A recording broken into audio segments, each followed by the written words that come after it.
Good evening and welcome to 40 Corner. I'm Sparks. Lovely to have you in here. If you're just joining us, please make sure you're hitting the like button, drop a subscribe. Any comments, put in the chat section or the comments section if you're watching it on record.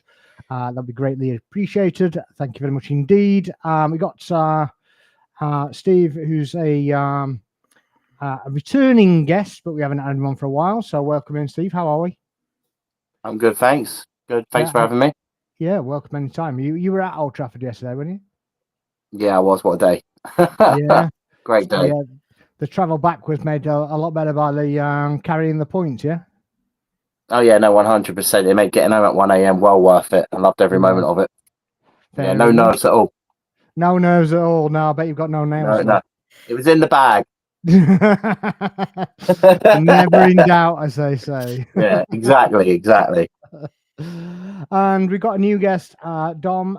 His channel's Arsenal Domination, as you see in the chat. So go and drop me a follow as well. How are we, Dom?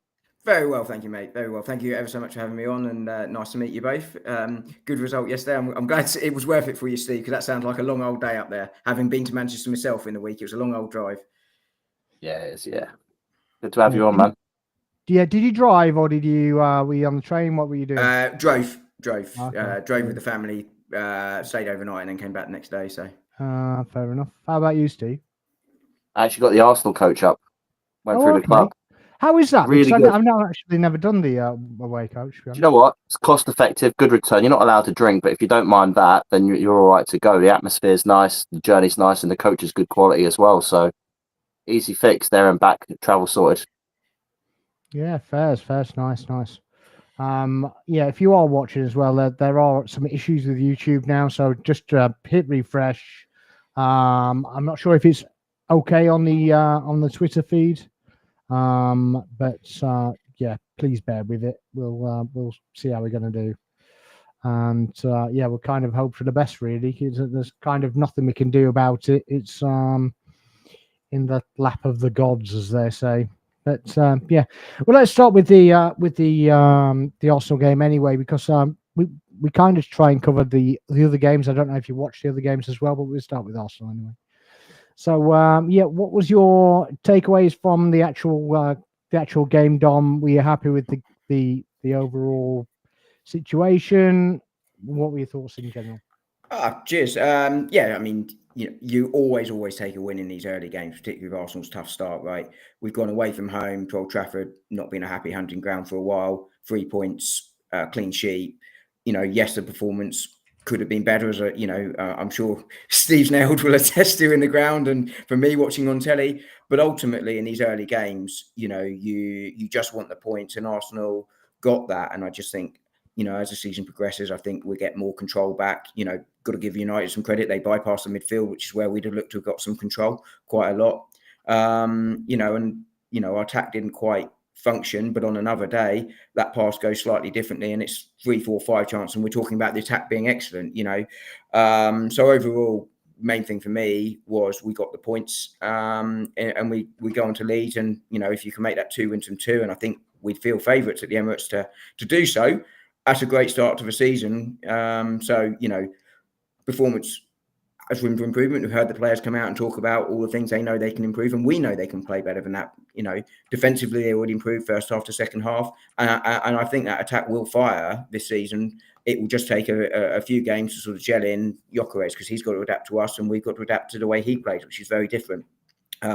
So positive result, and I'm quite positive about the next few weeks ahead.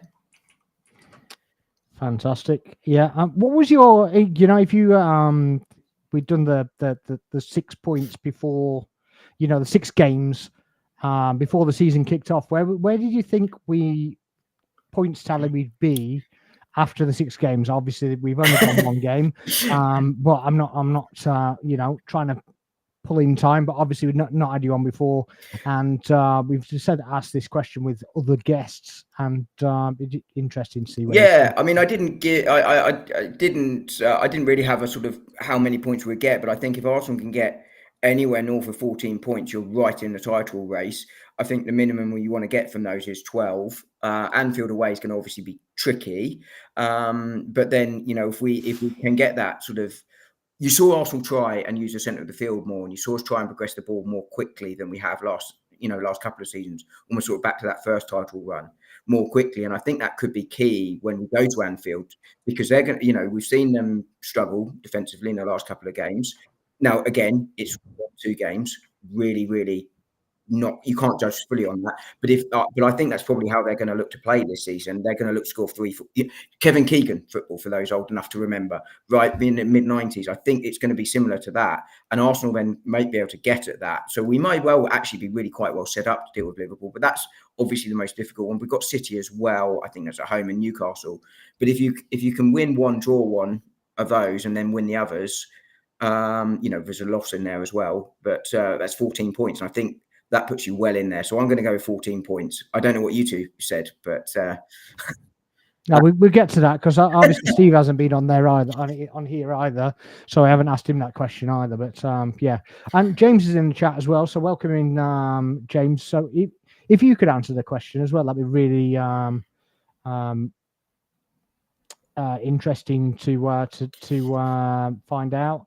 And True Gun has just joined the chat as well, so I appreciate that. And if you can answer the question as well, it'd be fantastic, just to get some kind of feedback from more than just the panel. So yeah, where would you put it, Steve? I was actually going to say 15 points before 14 points was mentioned. I think that would be a good return, but that's really optimistic. You're talking, like 5 out of 6 winning all those games, maybe with a loss in there. But I think, for starters, Kevin Keegan to be mentioned. So when we go to Anfield, I would love it if we beat them. It's all I've got. In all honesty, like, look, I was at the game yesterday, and one of the things I've noticed, and I've said it today on X a couple of times, is I think it's less about Gyökeres adapting to us and more about us adapting to him. Somebody said something yesterday, I don't know what it was, but it really resonated with me. It was like, we're so used to not playing with a striker, and we play like we want somebody up the top, hold up the ball, and then bring Martin Odegaard into play and the wingers out.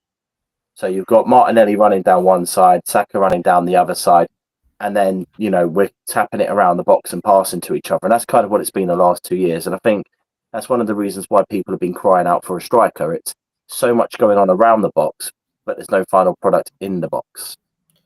And trying to break down those low blocks. I think with Gyökeres yesterday, what I saw was somebody who was playing in the Havertz mould. The ball was going up to him, and he was trying to hold it off and trying to move around. But whenever I've seen anything of him, like a compilation or anything like that, he's been on teams that go on the counter. He's been on teams where he runs through the channels or runs through the lines or runs off the last man in defence, and then gets on the end of the ball and slots it in the goal, or pulls around a defender and knocks it in. He's not going to do that if he's playing like Havertz. So from my perspective, I think we need to adapt to how he wants to play. There was an opportunity yesterday with Martin Odegaard, and he knocked the ball over to Saka when he could have slotted it through to Gyökeres. And it's that kind of thing, that are we going to pass it over and keep it at the wingers, or are we going to actually put that through ball through? And it's going to take a couple of weeks for them all to get used to each other. That's what I would say on that. But if they can get it right, we've got a really good finisher there. I was watching him before the match started, and he was hammering him for fun.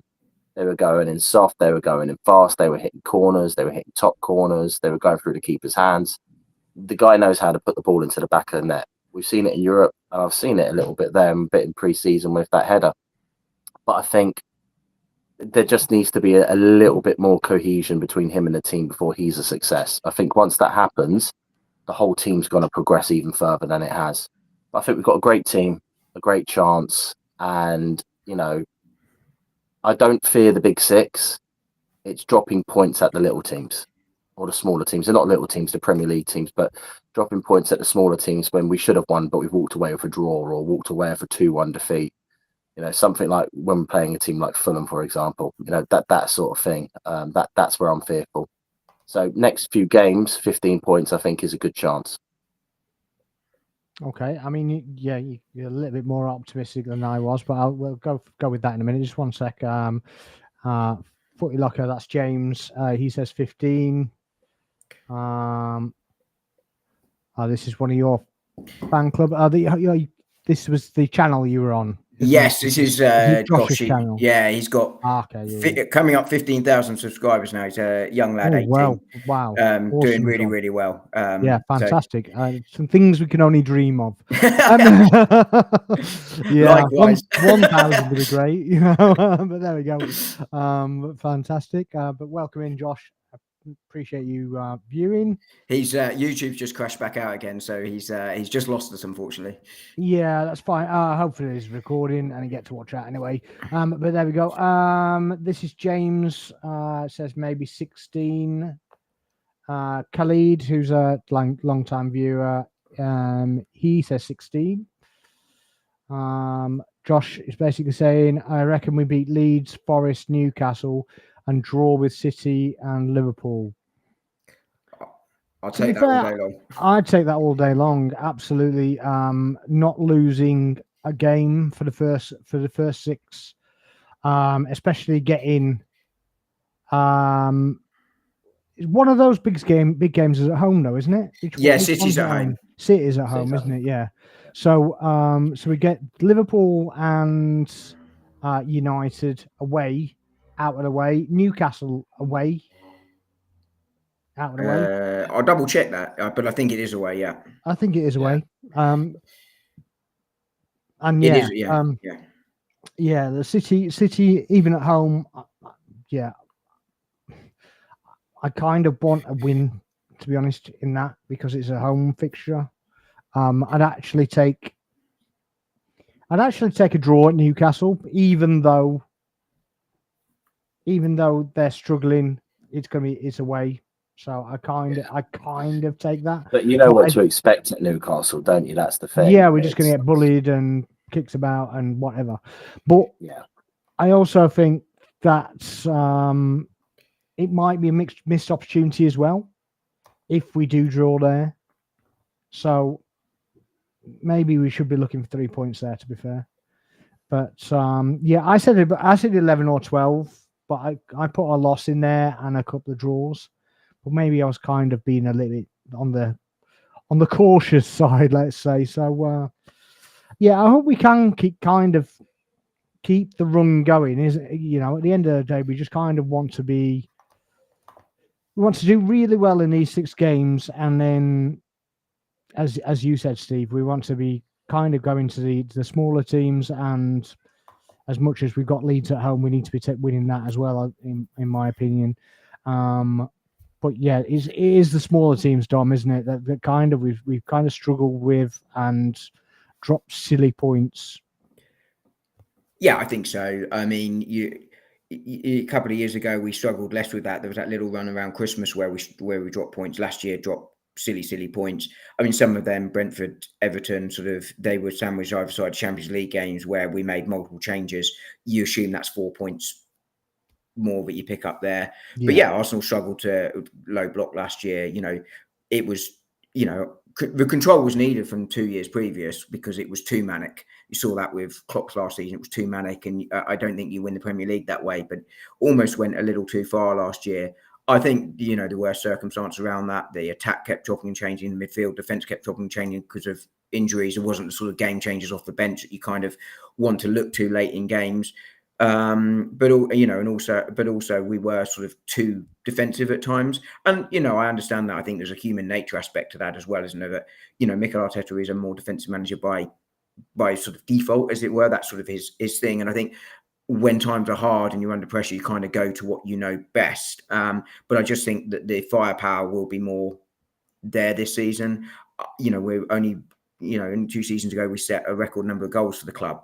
I think the ingredients are there, and I think you could sort of see what we were trying to do at Old Trafford. Steve was absolutely spot on about that ball through to Gyökeres. I was thinking about that earlier too. Instantly Odegaard was looking to the right-hand side because that's instinctively where we've gone in the last few years. And he tried to find Saka, but actually the ball was with the left foot to Gyökeres, and Gyökeres is away.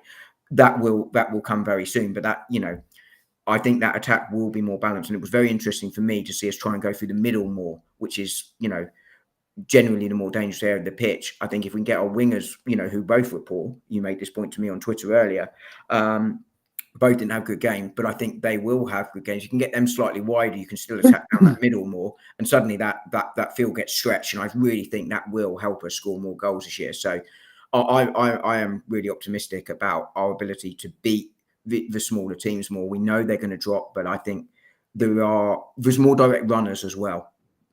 People like Madueke, Wanyeri, we saw Downman because he's a 15-year-old kid. I think we need to be very, very cautious with him.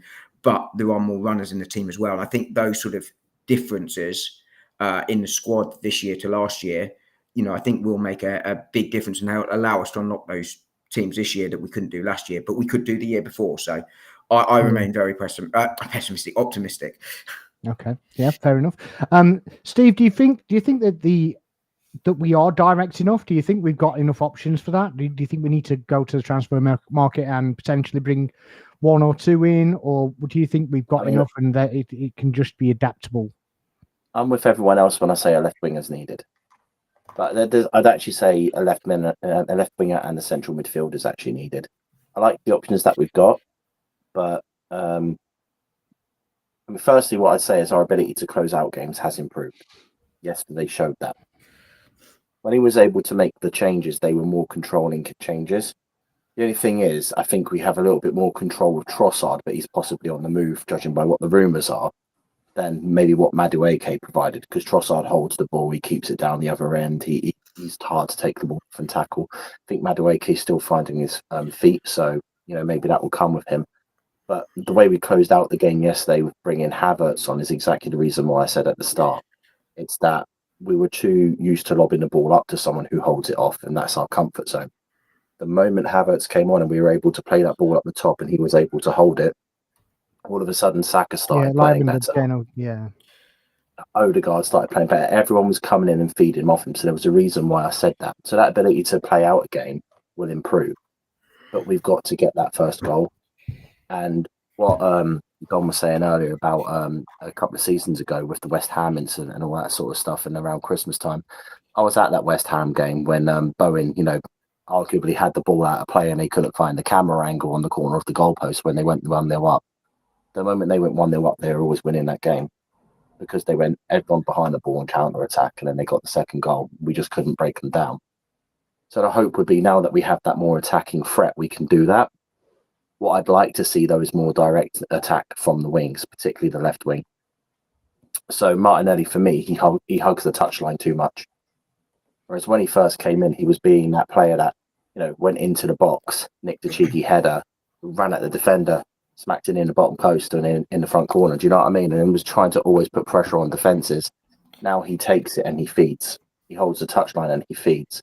I kind of want to see somebody in that gives him a bit of a break and allows him to see another way of doing it and going back to that attacking mentality. So another left winger for me provides us that more direct attacking threat.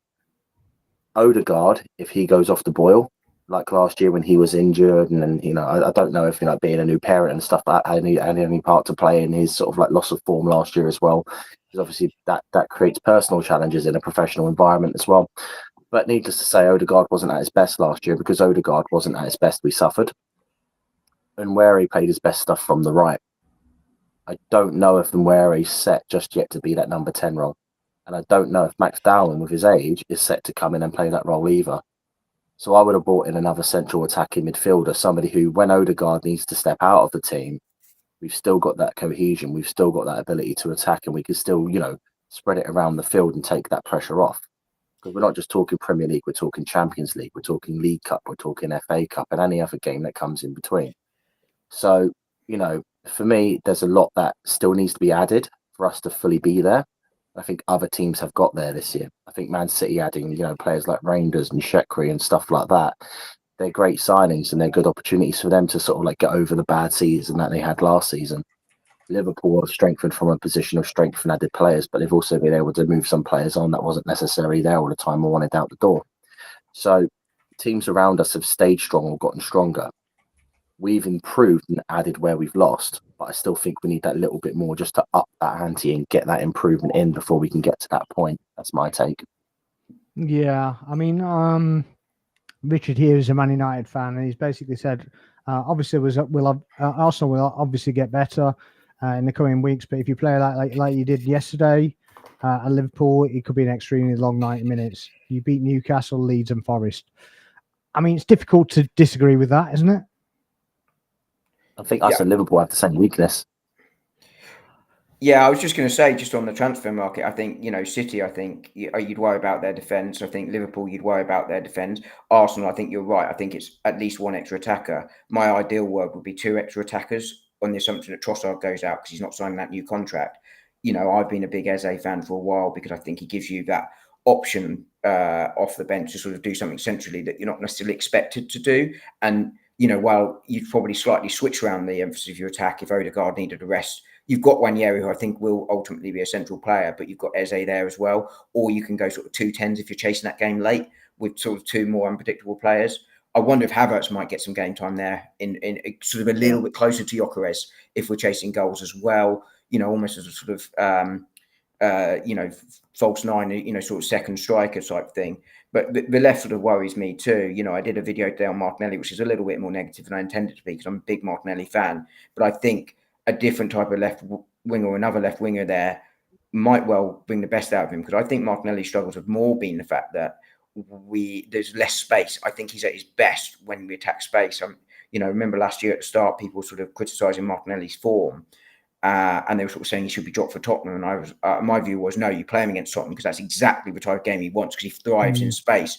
And I actually think if we played Manchester United in a couple of weeks, we've kind of got a little bit more of a gel. I think he would have probably he would have had a better game because there was that space there potentially. But, I agree. I think a left winger there would be ideal. But if you can get 2 in, that would be amazing. You'd have to probably see Trossard out on top of the sort of fringe players we haven't moved on. But, I am still very optimistic. But I think there's time in the transfer window for all 3 of those teams going for the title to sort of fix their areas. And I think, it makes it really hard to predict who's winning the title until that window closes.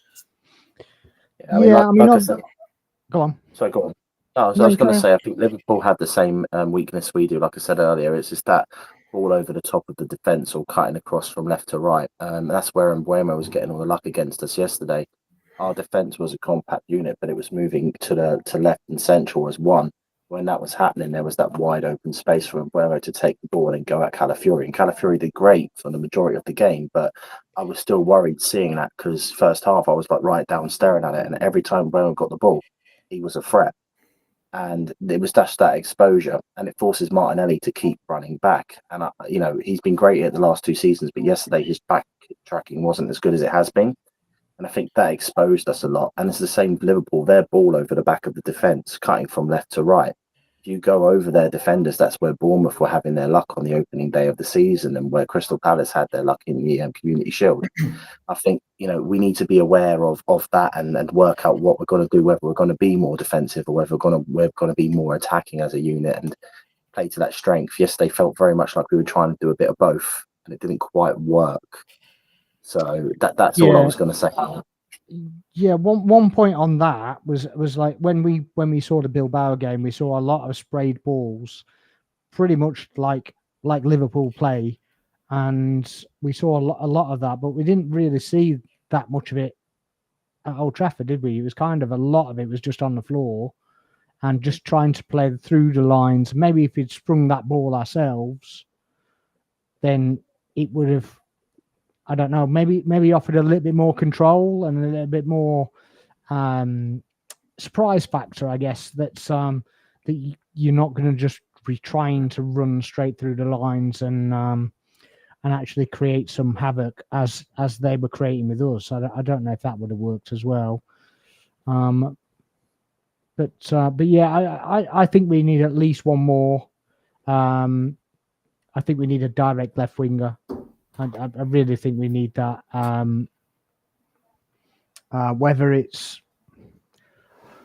I don't really know what's going to happen, because I don't think anything's going to happen, to be honest with you, because I don't think we'll be able to sell the players for some reason or another, because it seems to take forever for us to sell any players, and we either probably end up getting somebody on loan or missing the boat. That's kind of my my assessment of it. But I'm slightly more positive on this one, Sparks. I think we will see one come in. Like, ideal world, I'd see two, but I just don't think that's realistic. But I think one will come in. So I love numbers, and it's hard to tell in football. Unlike American sports, it's not quite so open on the books. Yeah. But I think there is the money there for one more, regardless of departure. I think what's stopping the arrivals right now is squad space. We had to leave out, was it 9 players yesterday? Okay, one of them was Jesus, who was injured, but there's nine players were left out. Now we know the likes of Vieira and Congo and stuff are not going to get game time. And 2 of them were goalkeepers, Hine and Setford. One of them is going to go out, right? But my concern though is that becomes so late in the window that we can't do it. That's a concern. But I think we will get one in. But I think. And I've got to give credit to Posh Bertie for this sort of thought, which is everyone knows we want to sell them, and they're going to try and take advantage late in the window where we're desperate to sell them to try and drive the price down. And I think that's why we're not seeing the players move on right now. There's a couple other reasons, which is, the wages or the fact or the form. But, I think they're waiting late, and that's going to be the risk. But I think there is the money there. I don't think we have to get the big prices for these guys, mostly because they're not going to happen, right? Probably the most you're getting is 20 million at best for Vieira is probably going to be the highest sale unless you sell someone big. But, I do think we will get one in. 2, I don't think will happen, despite me wanting it to. I'd like to see the club be creative. So you look at the fact that Crystal Palace have now been linked with Kivior, and they're thinking Gahey's on the way out the door. I would consider... I'm not in charge of that. None of us are. We can all hope for deals and things to be happening, but maybe not. Why not throw Eze in with the mixture of the Kivior deal and see what we can get away with there? That sort of thing. We create a squad space and we add a player in that we could desperately use. Where if Odegaard comes off form, Eze would be perfect for them to come into the team and sort of like run the attacking side of that midfield. That's the type of thing I'd like to see the club try. If we're going to get rid of players, make it worth it. We have a horrible selling track record. We never seem to get value for money for the players that we've got. What was it? Bournemouth sold their third striker to Brentford for 45 million. That would actually be a record sale for us, and that says an awful lot. Mad, isn't it? Absolutely mad. It's crazy. We just don't seem to know how to sell players. Though I do think that we're almost like a retirement home. So we have like a fix of players, and if they work with the team, we just don't move them on. Gone are the days where we kind of 30-year-old, 31, whatever, they just get moved on. You get a bit of money or whatever, and we put some money in the bank and replace them. But we don't seem to do that. We seem to wait until they're going with a walking stick, more or less, and then ushering them out of the door and go, we're ripping up contracts because they can't stay fit long enough, or they become a problem child or whatever. It kind of seems that kind of... there always seems to be some kind of drama with their exits from us, and either they're an absolute hero, an absolute legend, or they just can't play anymore. So that's kind of how I feel. If Arsenal got some aging players, Haaland has been to short tonight, and we are all aging. They're welcome to come down the 3G tonight and help us out. But I think there is some truth to that. I think, I also think that, if you look at the last few years, we've had players on very expensive contracts that just weren't worth it. The likes of Mustafi, Luiz, Bellerin, much as I liked him, wasn't quite the same after that injury. Lichtsteiner, these sorts of players, and this is where I think Arteta does have to take a bit of responsibility. Players that we've just completely and utterly phased out, which then tanks their value. Zinchenko is probably an example of that. Okay, his wages are big, but that's the type of thing you have to do when you're 8th, 6th in the league and you're trying to get into that top 4 and you have to slightly overpay for these players. So I'm not criticising the sort of signing of Zinchenko. Just not moved on quick enough. Exactly. And then there's also players like Tavares and Nakonga, where actually you're bringing in squad players when you're 8th in the league. You're basically going low risk, high reward type players, and they, most of them won't work out, right?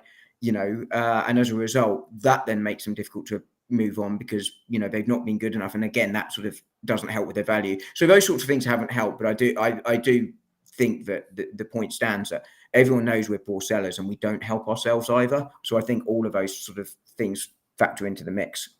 Yeah, like you say, the wages are a factor. The timing obviously a factor, and everybody just kind of knows that they're kind of surplus to requirements, and then they just go, well, we're just lowball you. You either take it, or we might end up sticking another couple of million on, or that's it. Basically, you're just stuck with them. So we do that a lot, don't we? But I actually think, though, just really quickly, Steve, I think you're right on the sort of Kivior stuff. Like, if you could get Eze in, I think you're doing a separate deals for a PSR point of view. But if we moved on Kivior, for argument's sake, do you think Arsenal need to bring in another defender if we were to do that? Because I think we'd be one short if we did move Kivior on. Yeah, I think Mascara is sort of like the right-hand side of that central defence and Kyrgios the left-hand side of it. I actually think our defence as it is ready-made. I would not sell Kyrgios for love nor money if I got my opportunity.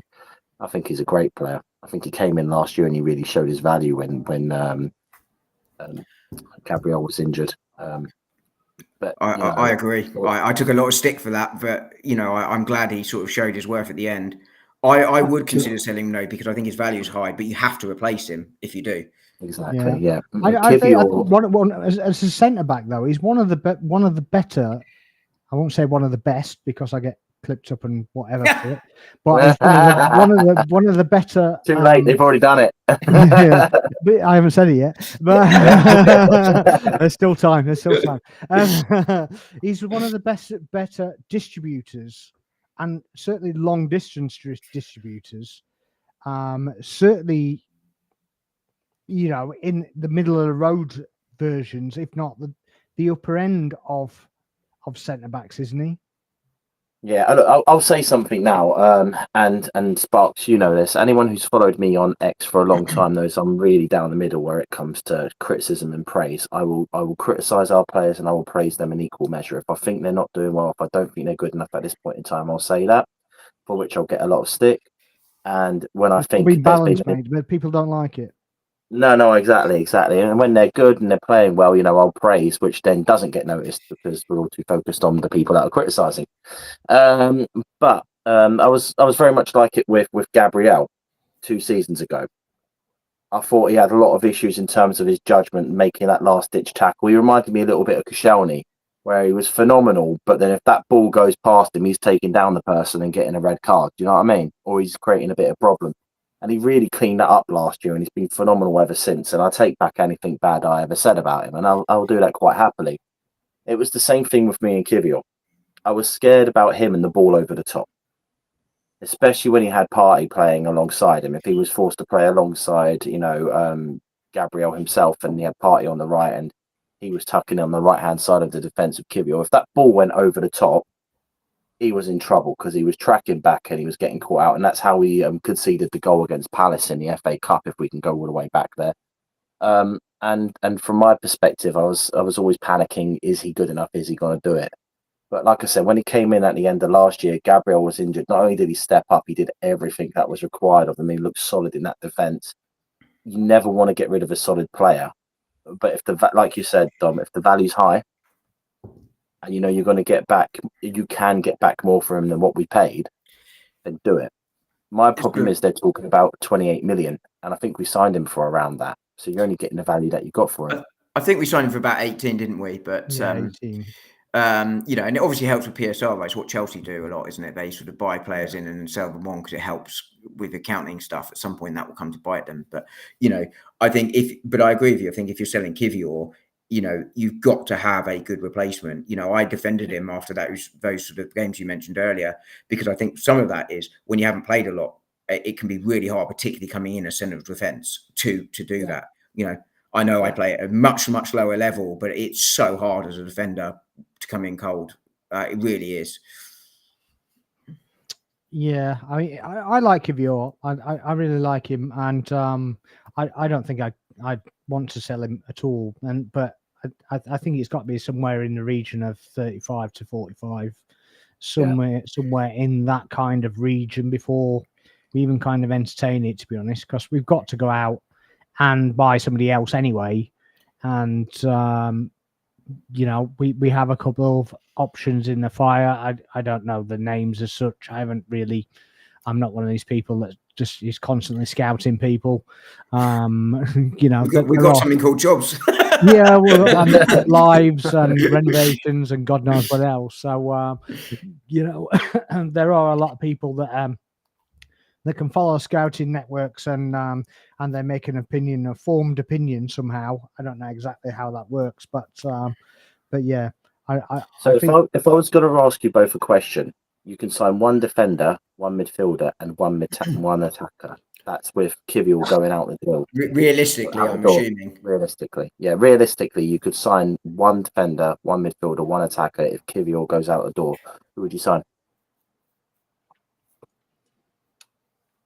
I mean, the attacker for me is easy because it'd be Rodrigo. Okay. Whether we could get him on loan with an option to buy or an obligation to buy, I don't know if that's possible. There's rumours that that's possible. I'd love to have him in the team. I did think that was kind of saving our window, and that we hadn't had any marquee signings as such.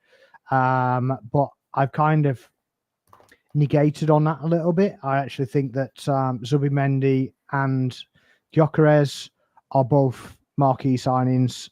I think we needed them both. I think it's really good that we actually ended up with Zubimendi after Liverpool were after him, and well, he'd fit like a glove in their team as well, wouldn't he? So let's be honest about that. So I think it would be Rodrigo for me. I like Eze. I mean, for the aid of ease, I'd probably say Eze, because obviously he's linked and we could potentially get him. I don't know whether his price would escalate now because there's other teams involved. I don't know about that.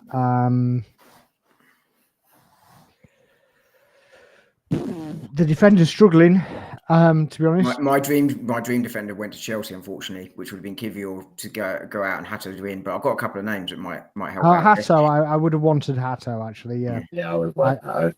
I think he's generational. I think potentially he is. Yeah, I think he's generational. Do you want me to help you? Well, you have a think about defenders. Do you want me to go mine? You crack on. I think that's kind of where I'm at. I haven't scouted any defenders as such, because I think I expect Kivior to stay anyway, to be honest. So I've got a sort of couple of defensive names for you. So I don't think Mark Guehi is going to come to Arsenal, because I think he wants to go somewhere where he thinks he can start as a World Cup year. And I don't think he thinks he's going to get the game time. So I don't think that's realistic, but he's affordable, of course, if Kivior went, because you're probably looking £40 million-ish for Mark Guehi. But two names then for you. I've got, I think, Diamonde out of the Portuguese league. I think he's a Sporting defender. He's Sporting as well, isn't he? I don't ever want to deal with Sporting ever again. Yeah, you know, that's a good point about why he's probably not going to be available to us this summer. But I think also he's, you know, I mean, he's a physical specimen, big beast. Sure. But I think he's more right-sided. So the name I'm actually going to give you is Anton Silva, also out of the Portuguese league, Benfica centre-back. Sort of more in Saliba mode. I look at centre backs in sort of two very generic terms, which are your sort of, and I use a Manchester United pairing of Vidic and Ferdinand. You know, sort of one sort of covers the ground, is a bit more athletic. The other is sort of big beast, Gabriel Saliba, sort of, you know, the sort of modern day. Yeah, that's kind of what we have, isn't it? Exactly, and I think that's the ideal centre back pairing. And I think Mosquera could be that sort of Gabriel on the right hand side, and I think Silva could be that sort of Saliba-esque type player. I think Mosquera's more Saliba. I think he can be both, but I also think he's young, and I think he will bulk out as well, and that will make him be able to do both, right? Silva, I mean, I think you're right. You know, I think he can do both. I think he could be that good, but of course, at that age, you just don't know what's going to happen. But you know, I think Silva is sort of more in that Saliba sort of. You know, he's tall, but he's athletic and what have you. And I think he sort of covers the ground more and sort of defends in that way. I think he would be a really good option to look at. He can't be that old, 22, I would have thought, 22, 23. So there's ideal age to come in, you know, and he might sort of think, can I sit behind Gabriel for a couple of years and then be his replacement on that left-hand side? So, you know, that for me is a name there. You know, I think to do my two attackers, you would have to see a Trossard exit as well as those fringe players. And I think it probably means, because I've got the same name as you, which is Rodrigo on the left. I think it probably had to be a loan with an obligation. I think to make it work financially, and Eze would be my midfield target. I've been not high on him for 2 years, but with Eze potentially going elsewhere, I wonder. I don't think it's realistic to hijack Simon, but they're the sort of players I would want to see. An alternative to Rodrigo might be Lookman. I worry a little bit that he might be sort of a bit of a system fit at Atlanta. But maybe he's just matured. Maybe he's just matured into his role and has finally understood it's all clicked. I don't know. That would be the risk there. But they're names for me. I think for me, a Lookman is like the old example of Heskey they used to provide. Some players are great players at certain clubs, but not great players when they get to other clubs. And I look at Lookman and I see how he fit in at Everton, and for me, I just don't think he's a Premier League fit. And Fulham. Yeah, and Fulham. Yeah, exactly. I agree, Steve. I think he's probably really fits the Italian league really well. Rodrigo for me is a statement signing as well. And I think that could be important for Arsenal. I will throw a spanner in that and say if we don't go for Rodrigo, I'd like to see Semenyo. Yeah, he's just signed a new contract there, isn't he? As well. He has, but he's also said that if Arsenal ever came in for him, he'd want to go for him. He said that last year. Obviously, the rumours come up in the last 24 hours, but they've said, it would be hard to do. It's, he's got one bit of kudos, and I'm not sure if he's reliable when it comes to us, and he may be reliable when it comes to Liverpool. I don't know whether he's reliable when it comes. But I mean, he's a good player, and if it's someone that we could bid for, and they would be willing to let him go, then someone like Semenyo, he has the Premier League experience, he'd be ready to go, and he's already shown he could do it against big teams. And so if you want to get exactly, so that just adds more to it, because I mean, if you have him and Madueke rotating on the wings, I mean, teams wouldn't know where they were coming from. So for me, Semenyo, actually, I'd probably go for him over Rodrigo, not because I don't like Rodrigo. Obviously, getting any kind of player from Real Madrid is always a statement signing. But sometimes you pay the club for the club that they're coming from. And I think Madrid are one of those clubs. If you want a player that's ready to go, I'd go Semenyo. Again, with Eze, I love the fact that none of us are saying where he might go. There's no acknowledgement there whatsoever. And that's appreciated. No, let's push over that one. It's not even likely to happen. But exactly. He's playing for Palace. That's as far as I'm concerned. He's playing for Palace. Yeah, playing for Palace. Yeah, exactly. Yeah, until we get him, he always will be. That's what we need to say about that one. Yeah, outside of that, I like the Semenyo shout though. I mean, I discounted him because he signed that new contract, but I think him and Eze become affordable, right? Whereas the Rodrigo one, it's just not realistic for me to get Rodrigo and Eze. Semenyo and Eze is affordable, and sometimes Premier League experience. You can have players like Rodrigo. He looks like he should fit into the Premier League, but again, you never know. Same with players going from the Premier League to other leagues, right? You never know until they make that change how they're going to fit. Yeah, I mean, we had that discussion earlier about how Mbeumo and Cunha played yesterday as well, very briefly. The whole reason why they played so well as well was because they were ready to go. They were Premier League proven. They knew what they were doing in the league, and they knew what they were doing against us. Why not add a little bit of flair of that to us, Yeah, I think that they've obviously had them training in the background as well, so they've obviously kept themselves in motion or whatever. I mean, there's the memes going around of Mbeumo, but I didn't see him being anywhere near like some of the memes are coming out that show him really fat and stuff, and it was like he doesn't look like that at all. He maybe have a tiny. He certainly don't run like that after watching him yesterday. I will give Man United credit there. Like I like bantering at rival fans, like everyone does, but they have got two great players there, and they're two players that will hopefully, help them avoid relegation this year, which is always good. So we've got Richard in. He's a United fan. He goes for United, defender, Bastoni, midfielders, Wharton and Belabor. Don't need attacker. Put it all on that magic credit card we're using. I mean, that credit card is some overtime, isn't it? Because it obviously seemed to, we didn't have any money. Get rid of all those dinner ladies as well. Yeah, I've got to genuinely. I was about to say canteen staff, and all of a sudden, I'm genuinely struggling to understand how much they were paying their canteen staff. I mean, they must have had a lot of them. That is all I can say. If that's what they've cleared up, so that they can actually spend money But there's got to be positives from the Man United side. The way that they played yesterday, hasn't there? Undoubtedly. Yeah. Like, I mean, just really quickly, Adam Wharton, I think, is a fabulous player. My brother's a Blackburn fan, and he said what a player he was when he was there. But United definitely played very, very well. I mean, the banter side of me is you spent all that money on the attack and you still didn't score. But look, our defence is very strong, even though it didn't. And they didn't have a number 9 on the pitch. No, for the most part as well. It'd be interesting to see how they sort of, look to sort of fit everybody in a world where you start Šeško, who I think will have a strong career. I think it's a good signing for Manchester United.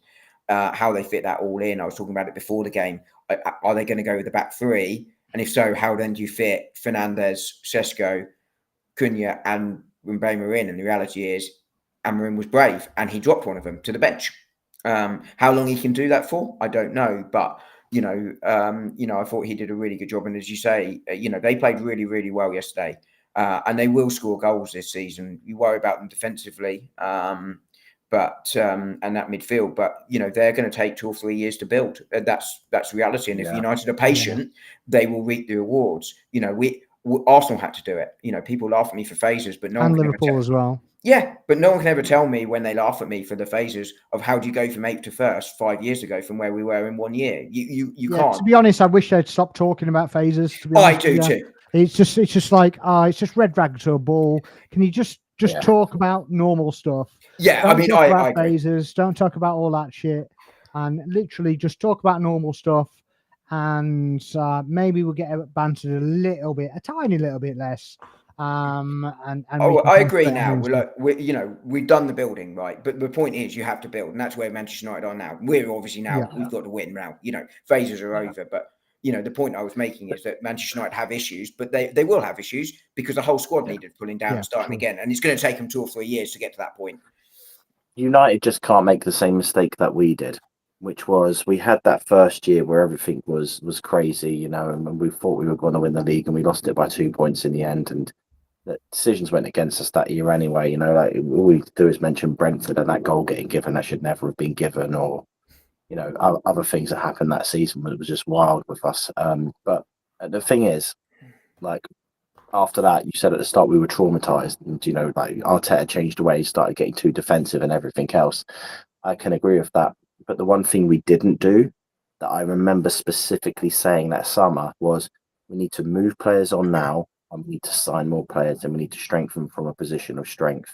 Because when everyone else was saying, but we were so close and we were nearly there and we were about to do it and we're going to be good with the team we've got, I was saying what you're neglecting is the other teams around us are also getting stronger. Yeah. If you're not improving, you're standing still. Exactly. And you need to continuously keep on improving.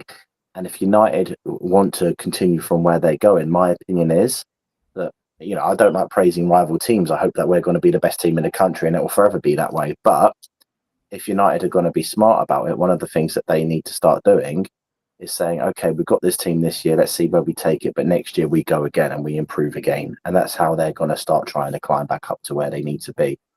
Even if they bang in 30 goals this year against that, like two players score 20 goals and, Šeško gets 30 goals from, they still need to start improving again the following year to get to anywhere where they need to be of the top teams. Because City, Liverpool, Arsenal, they're years ahead of them. They can't afford not to improve. And that's what we didn't do when we should have done it, in my opinion. Yeah, I mean, the way that they're doing it as well is kind of going to be slightly difficult because obviously they're replacing players, trying to get players out the door, whereas we kind of shipped everybody out and then kind of restarted. So there was like 2 years of total transition rather than rather than kind of updating a squad. We kind of wiped it out and scrubbed it and start again, whereas United are kind of going down the road of we'll keep those players, we'll move on what we can, and we'll add to it, and then we're going to do the same next summer. I guess that's where it's going to go. But they need to be back in Europe anyway to be anywhere near kind of competing and making sure the sponsors are happy, don't they? Yeah, very much so. So yeah, Richard is putting a question in the chat. Richard, you are supposed to be coming on the show. So if you actually come on the show, you can actually ask this question yourself. But you keep ducking. But there you go. Obviously, busy boy. But there you go. So question for all three of you. No banter. I mean, it feels like it's a little bit banter because I've read the question already. Football is all about winning. Correct me if I'm wrong, but Arteta is in season 6 now. He's won an FA Cup with Emery's team. Doesn't count. Sorry, that doesn't wash with me. That Emery had the chance to win a Europa final with the same team, and he didn't do it. So it's not his team, and he couldn't do it. So it's not Emery's team. It's Arsenal, and he was managing the way he saw fit. So and he won a trophy with it. So there we go. How long do you give him before a conversation needs to be had over his future? Seriously, obviously the pieces are in place now, and the excuses kind of run out. And every season we go without has to be a serious conversation.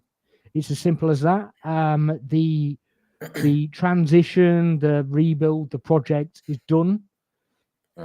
I do question the backing of the board, even though we spent whatever we spent, we've had to spend that. And the amount of time that it's taken to get a striker is kind of the biggest question mark for me. But theoretically, we've got all the pieces now, so now is the time. Is the answer from me? Yeah, I think if we're saying how long until like his position's questioned, I think it's already happening. I think it doesn't matter whether it's a small section or a large section of our fan base. I think it's already happening. I think people, like you say, recognise that he's got a lot of the team that he wanted, if not the entire team that he wanted. He has made a choice on certain players. You know, I know the board still have to go out and buy, but how quickly he got the Madueke deal done and everything else. He's clearly an Arteta want, and they said, okay, we'll do that. And you know, I like the signing. I said last year when he was playing for Chelsea, he'd be a good player for us, and I hope to be proven right on that. But it doesn't mean that there weren't other areas that could have been improved or more money that could have been spent elsewhere. That aside, I think questions are already being asked, and he probably does need to win something this year.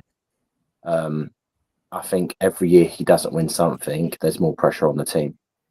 And the more pressure there is on the team without winning, the harder it actually gets to win, the more chance there is of your big players leaving and moving on. I think the question that always gets asked is, well, who would we get? And the other thing is that we say as well, it's funny how our rivals want him gone. So we must be improved. We must be doing well. With two statements that I hear a lot of. Both are probably true, which makes it difficult to move Arteta on if he doesn't succeed. But it doesn't mean that questions aren't being asked, and it doesn't mean there's not more pressure next year and the year after he continues not to win. So I think a trophy this year is a must. I'd even take at this stage a Carling Cup just to sort of like embed that winning mentality. Because I think once you start winning trophies, it breeds more success. I think so too. I wonder if some of that first half where we looked very, very nervy, especially the first 20 minutes, you know, I don't think, you know, some people have said it was the atmosphere. Well, we went to the Bernabeu last year, right? You know, under enormous pressure, been to a big ground before. I wonder if it was, you know, maybe it was just a, you know, dodgy 20 minutes, but I wonder if it was the pressure they were putting on themselves to go out there and win that game maybe affected them. You know, as you say, the longer you go about it, the more it affects you. For me, I think this is sort of our second season of being in a zone where I think we are really genuinely able to win and compete. I didn't think we were beating City the 2 years before that. You know, I just didn't think we were quite ready to do that. Last year, I thought we were. And, you know, it's not the only thing, but I do genuinely think injuries were a significant issue last year. You know, people say it's an excuse, but I also look at it and go, there is one team that hasn't won the Premier League where they haven't had all three of these things be true, which is biggest squad value, biggest wages, and being in the bottom third for injuries. All of them have been true in every single Premier League winner bar Leicester.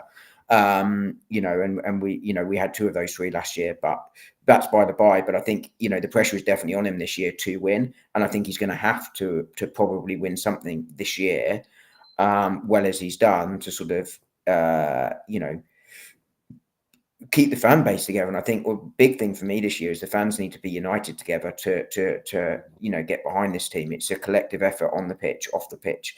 etc., etc. So I think he is under pressure. I think he does need to win this year, and I don't think he can continue to go on. And I agree with you, Steve. I think if he wins a Carling Cup, as long as you're not sort of finishing 5th in the league and out of the Champions League group phases or something horrific like that, I think that hurdle will be huge psychologically and for the club. And I think it's a platform to go on and win. I believe that Mikel Arteta can win, and I think he now has the squad to do it.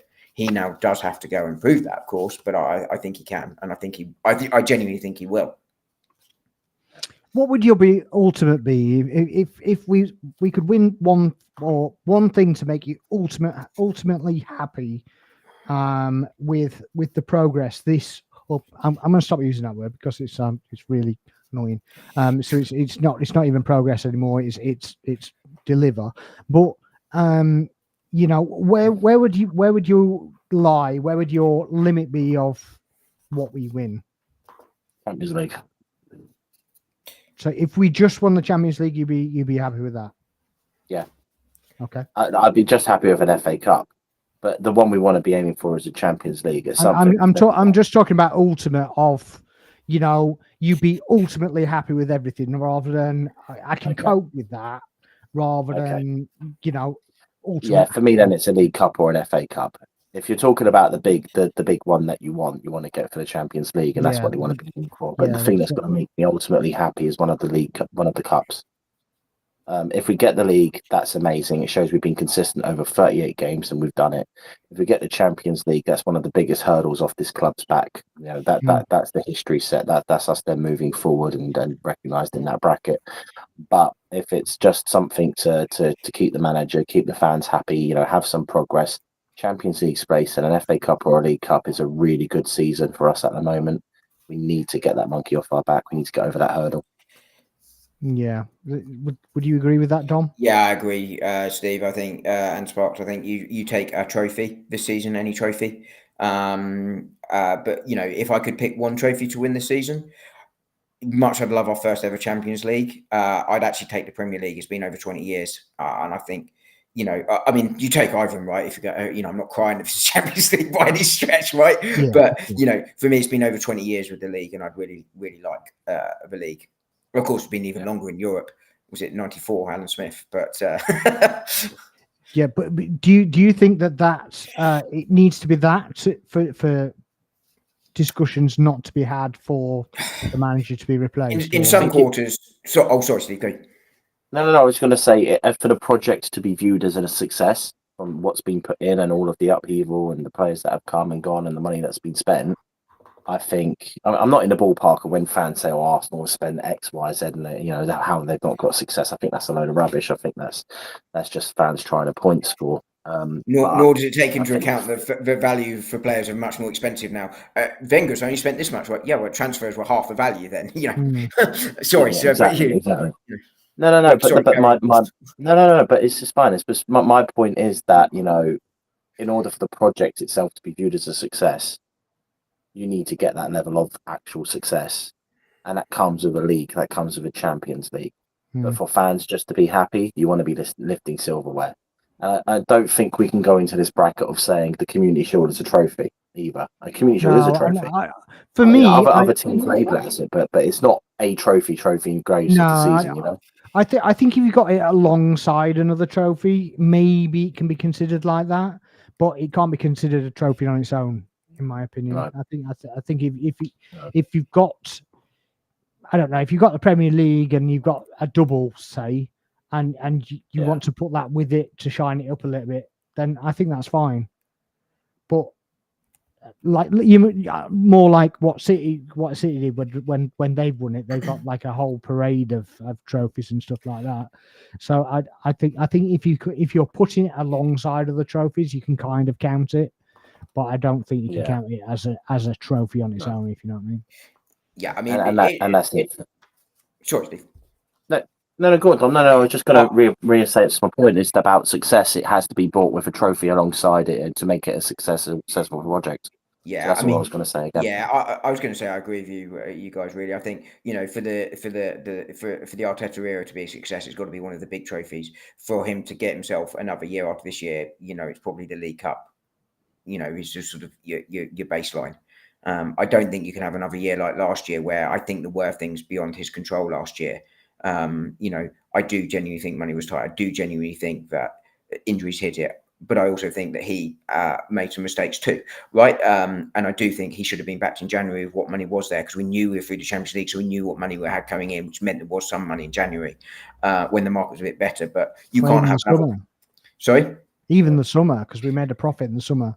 So even the summer, really, I think that was a little bit kind of dropped the ball a little bit as well. I'm less worried about that. I think, Arsenal probably were slightly tighter to that window then, because we hadn't, we made the sales, but I think you did need that Champions League money there, because you had spent big the 2 previous summers, and we still had a non-Champions League year in that rolling 3 years. But by January, we knew we were going into the Premier League. We knew we were likely to be in the Champions League again. We knew we were through to knockouts. We knew the money came with that. So you had some money left over from the summer plus that, so which is why I'm more critical of January. But you can't have that a second year running. Now, the transfer window has been less of an issue this year than last year. But even if you get a year like we had last year on injuries, you've then got to start looking at the manager. Teams do have one-off years where those sorts of things hit it. Happened to Klopp a couple of times over his time at Liverpool. It happened to Pep, last year. It will sometimes happen where, you get the snowball effect of one injury leads to another because you happen to overplay players, etc., etc. But you can't have that 2 years running. At some point, you then have to look at the manager. So I think he has to win something this year to keep his job. And to Steve's point, it has to be a league or a Champions League during his reign, at least one, to be a success. Depends on how long it goes on for. If he won the League Cup this year, won the league next year, and then said, I'm off to Barcelona because it's my dream job, I'll just make this up, of course, you could probably say, yes, ultimately he's proved successful because he's delivered, 3 big trophies and rebuilt the club. But it has to be a big one to do that. Yeah, I completely agree with that. But yes, thanks for the question, Richard. But I think we covered it as honestly as we can, and so it's I think we're all pretty much of the same opinion. I mean, I don't really get the there's a lot of people that are out there and just want to be negative about everything. I don't get from what we are.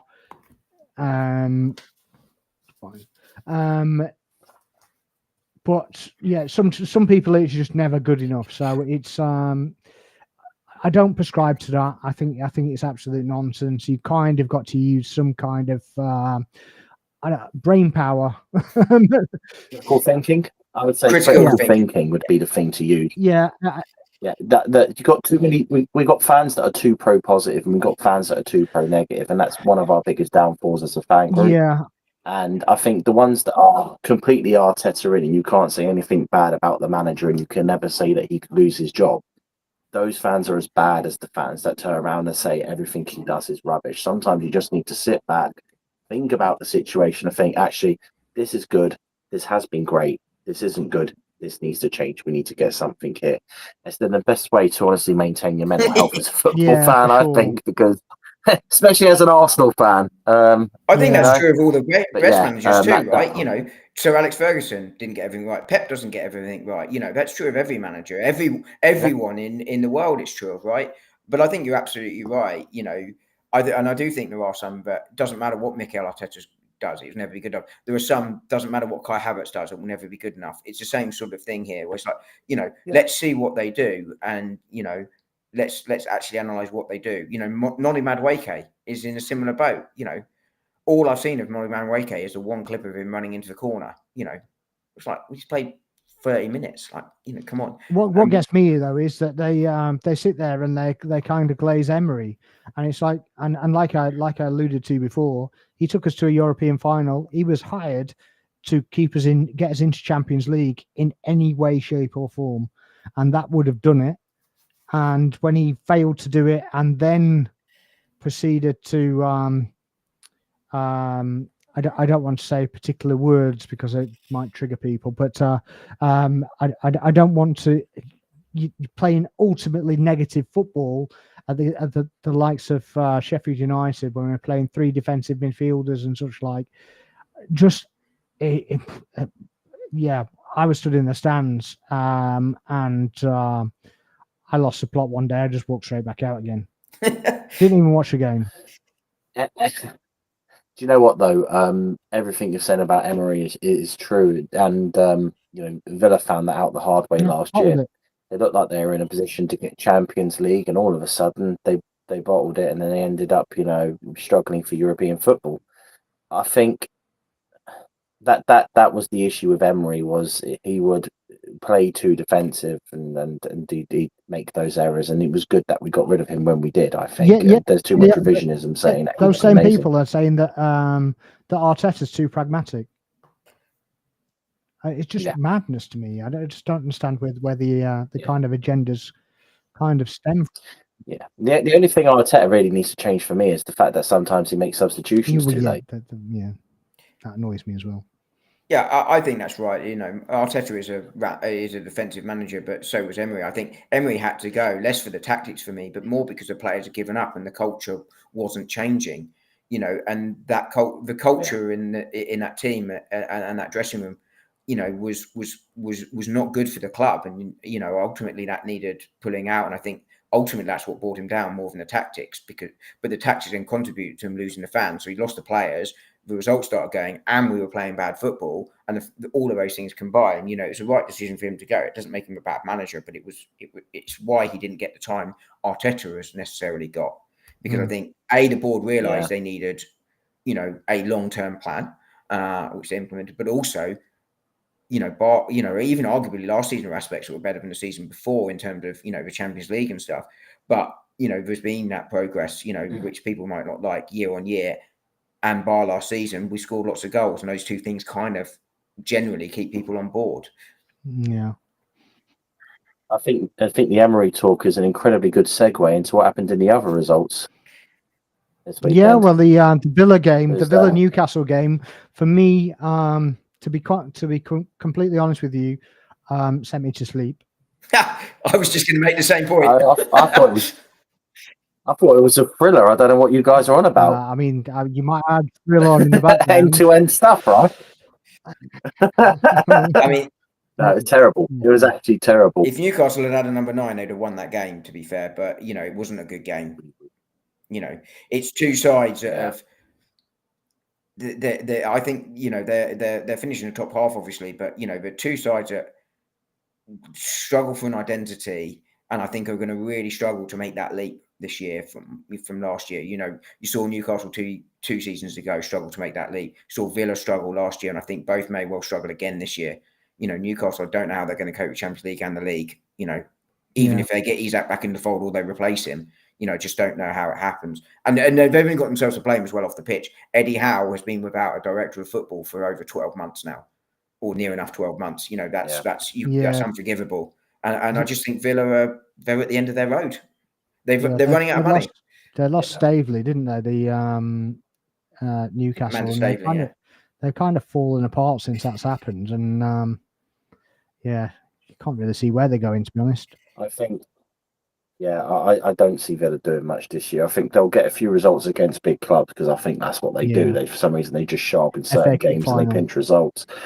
But I don't see how, with an aging squad, no money, and having to sell your best players, you can continue to progress. And that's what's happened with them. Is it who's the player they just sold to Newcastle? Ramsey. Yeah, Ramsey, and Bailey's supposed to be off as well. I think Leon Bailey's off. Yeah, I mean, so that's Leon Bailey. I'm glad to see him gone, because he's always caused us problems coming on as a sub. So him and Ramsey gone. I think the only good player they've got left and reliable is Watkins and Morgan Rogers. Yeah.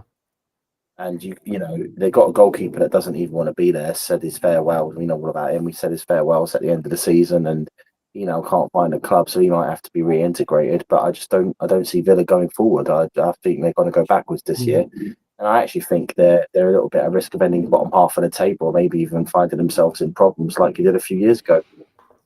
They're cautionary tales about how hard it is to make that jump from mid-table to competing. Both clubs. But they've tried it too quickly, haven't they? Yeah. They've just literally just tried throwing money at it and just kind of risking it all, and then falling flat on their face, really. Yeah. Newcastle a little bit different for me. I feel sorry for Newcastle in many respects. I've grown to dislike them over the last few years. I think since they got the money, all of a sudden their fans have turned in a way that I never expected. But I think that's because they want to immediately mimic Chelsea and City. And the Premier League have gone, well, actually, look, City are now being investigated, and look what Chelsea got away with for so many years and continue somehow to get away with, but probably because of what they built upon.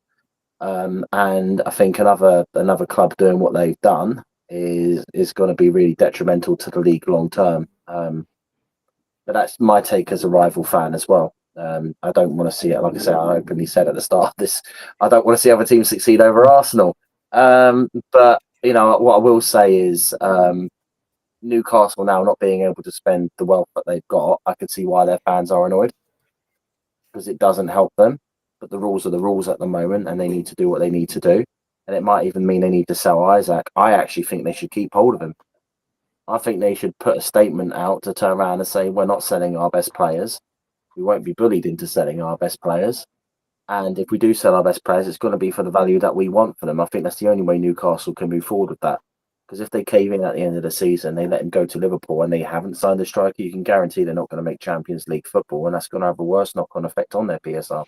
Yeah, what gets me, though, is that they had the chance to close the loophole that people could, teams could sell more assets to themselves, just so that they can sell assets. When they have hardly any assets, but the clubs higher up that have more assets are just going to do more.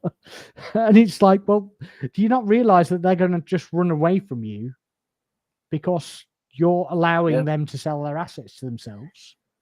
I mean, well, Villa just sold their women's football team to themselves, didn't they? Well, this is the thing.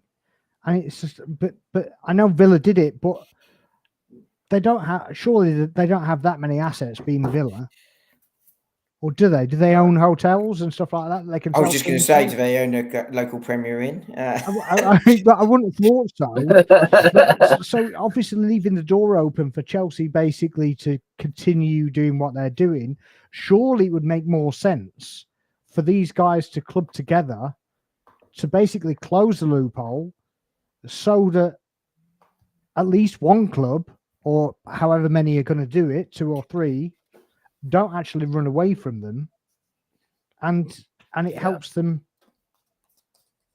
kind of do small steps rather than a leap. And well, I mean, Chelsea, the way they've done it anyway, they've been able to buy 2 or 3 squads and then make money back off the players that don't fit into the squad when they finally decided who they want to keep. That's what I'm saying. They've got loads of assets. They ain't going to be able to do that. Newcastle.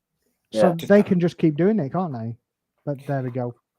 Yeah, it's like a billionaire businessman, isn't it? They can start 100 businesses because they can afford to, and they need one to succeed, and they can do another 100. Yeah, we started as a pauper. You didn't, did you? Yeah, exactly. Yeah. But you can see what they're trying to do, though. Sure. Try and make it more sustainable. But as with anything, there are issues, and that's the obvious flaw. Yeah, I mean, it's not like London, is it? Where you've got completely surrounded and do whatever. They're a one club city, and branching out from that is obviously difficult, isn't it? Yeah. Yeah, I upset a Newcastle fan the other day when I said Newcastle aren't even the biggest club in Newcastle. And said Sunderland's the bigger. I know they're different cities, and he asked me if I was very intelligent, but he took the bait. And it was worth it.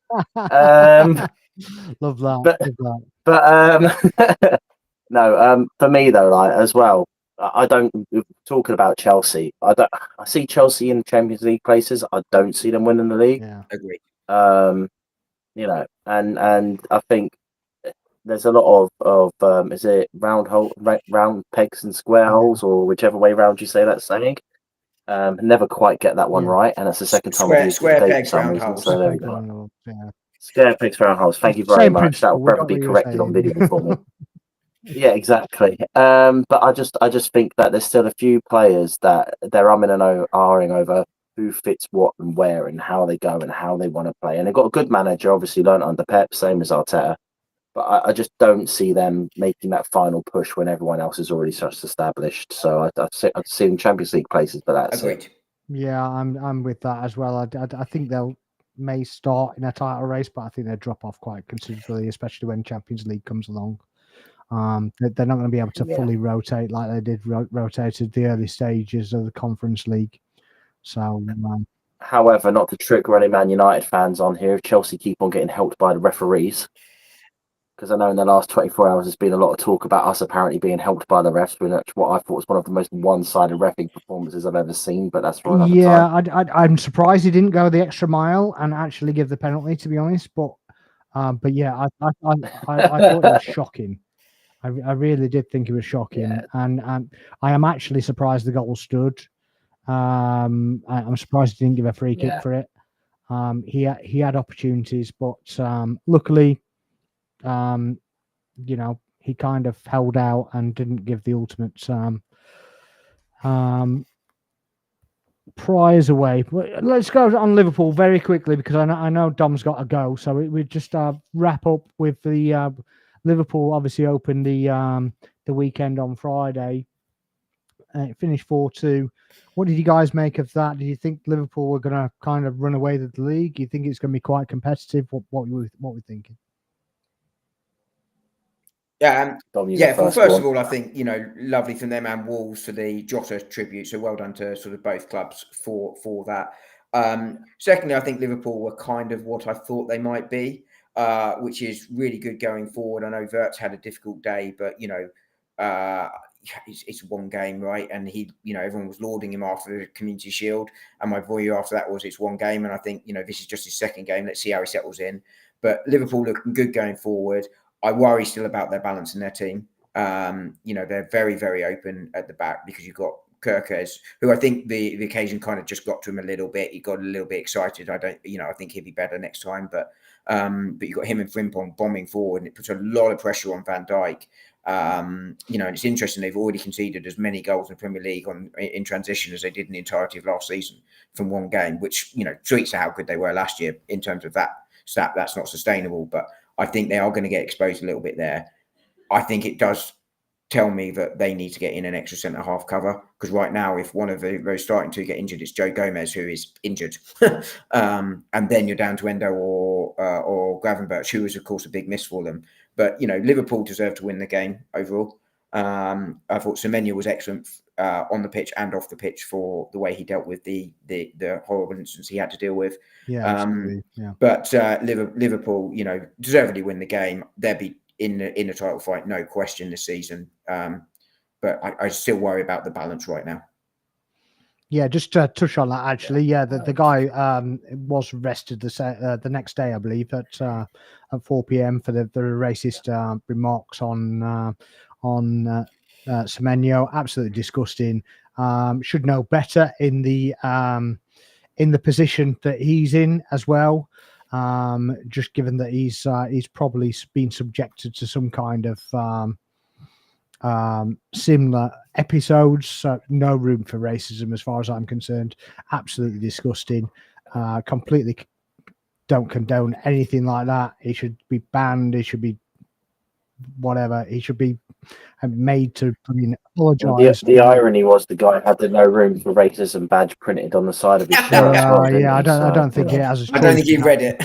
But yeah, apparently he threw chewing gum at officials and all sorts, and nobody called him out on it previously. So sounds like a lovely fella. Yeah, it sounds like a really nice guy, and it sounds like something should have been done long before that. So hopefully they get the message in future and they can deal with it. So, he was arrested, thankfully. Yeah, and Liverpool dealt with it very well and very quickly. Yeah, I think so as well. To their credit. And the officiating as well. Yeah. Actually, everybody did everything right, I think. Yeah.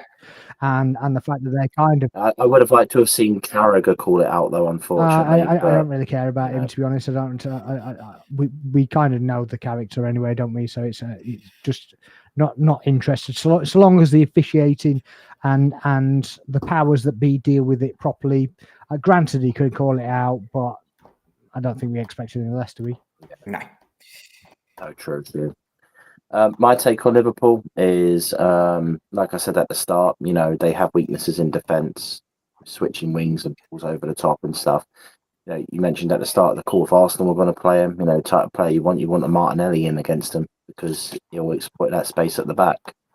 But honestly, I would say is Liverpool do look great up front. They look great in attack. They look like they're a scary team, and I could see them putting a lot of fear into a lot of teams banging and a lot of early goals. At which point, problems in defence doesn't matter. But what There goes one of my shirts. You nearly got there. You so Nearly got there. So close. I know. Sparks, you called it right. You said the yellow one was going to go. The yellow one went. No, from my perspective, I think they're going to scare a lot of teams. And I think, if you're 2 or 3 goals up, problems in defence don't even materialise because you've got control of the game. And I think they'll be reliant on that for a while unless they get defensive cover. But yeah, like you say, Kirkes playing his old club, got a bit overexcited, got a bit aggressive, probably lucky to stay on the pitch. But from my perspective, Liverpool still look very strong. Yeah. I honestly think this year it's this toss-up between 3 teams. I think it's a toss-up between us, City and Liverpool for the title. I think we're probably the worst placed out of those 3 teams, but we've got a very set squad, and that's not me being pessimistic. I just see Liverpool have the experience. They've done it last year. That team has picked up the Champions League and they've added some strength to it. City were always a good team. They had a bad year last year and they've added some really good players. We've added some good players, but we need to develop on where we've come from. So I think Liverpool are probably title favourites this year, though. Yeah, I'd probably agree with that. I think Kirkes was a bit overly aggressive. I thought Frimpong was a bit passive on the other side. But yeah, they did bomb forwards and kind of left gaping holes. But I guess that's coaching. They're going to get that coaching, and it's going to make quite a big difference. But yeah, centre back wise, they don't really have any cover at all, do they? It's Joe Gomez, and then you're down to Gravenberch and Endo. Yeah, so Gomez hasn't got the greatest injury history as well, so I think they're struggling. But neither does Gahey, and if they go and buy Gahey, he's injury prone. He got injured in the FA Cup final. He got injured in the Community Shield. He's not exactly on his best legs at the moment either. Shield, to be fair to him. Okay, well, but then be fair to him. But I don't know. I'm not sure what his injury record's like either, though. I'll stick by that. Yeah, I just don't see, like you say, the centre back market at the moment is really bleak. So who do they get in that's really going to cover what they've got? yeah. But then if Gahey's not playing every week, maybe that helps him. True. Yeah, but Gay's out of contract as well next year, though, isn't he? Yeah. He can talk in January to clubs to go on free. So whether teams are actually going to pay the money that they want for him, like 45 million euros, I think it was, wasn't it? £40 million, I believe. A £40 friend of mine's a big Palace fan, and he thinks that's probably what it will be. Yeah, so it's a bit. I mean, wasn't he 60 million? Wasn't he last year supposedly? Yeah. So it's a big fall down, and then essentially, if he goes in the summer for nothing, if you're Mark Gahey as well, do you stay at Palace because it's a World Cup year? Do you stay at Palace, have a good year, and then you can make that in wages as well? I think he probably will end up at Liverpool, but I don't think it's a foregone conclusion. No, I don't think anybody's going from Palace is a foregone conclusion, to be honest with you. So it's possible, but I don't think they particularly need the money because they always sell pretty well. But obviously, the drop into Conference League's probably not helped them out very much. No, but they weren't necessarily budgeted for Europe last year either. So. No, that's true. So that's a bonus in the coffers as well. And whether they just keep hold of them just for keeping hold of them's sake. But if they keep hold of their players, for me, they win the Conference League. I mean, any Premier League side has to win the Conference League, don't they? Yeah. Any. Yeah. But it's. I'll always have a bugbear of the Conference League that when any team wins it, they start singing their champions of Europe. Yeah, I mean, it's a bit of a mockery, isn't it? But I mean, it's like winning the John Payne Trophy of Europe. They don't quite count, you know. What gets me is that the same fans basically say, "Oh, Arsenal haven't won anything for 20 years," so they're basically discounting the FA Cup, but putting in the Conference League, like it's a major, and it's like, there's an argument that the League Cup is a bigger cup than the Conference League. Like, there's a genuine debate. I would say it is. Yeah. We did this thing of actually ranking the trophies. Where do you actually rank the actual trophies in all the trophies we can win in the Premier League that we can win now? Where do you put them?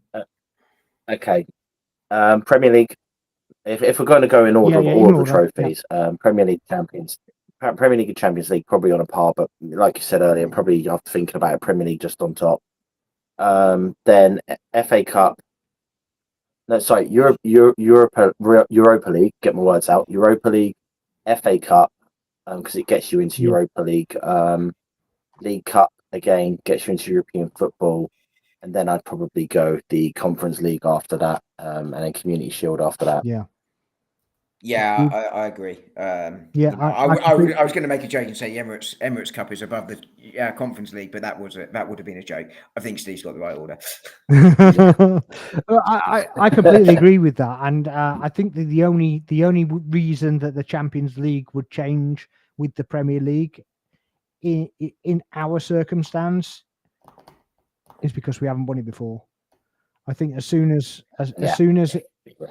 we win it once, God willing, we win it once. As soon as we win it once, it reverts back to that order. But I think in order of our priority, not the honour as such, but our priority, I think the Champions League's top, purely because we haven't won it before.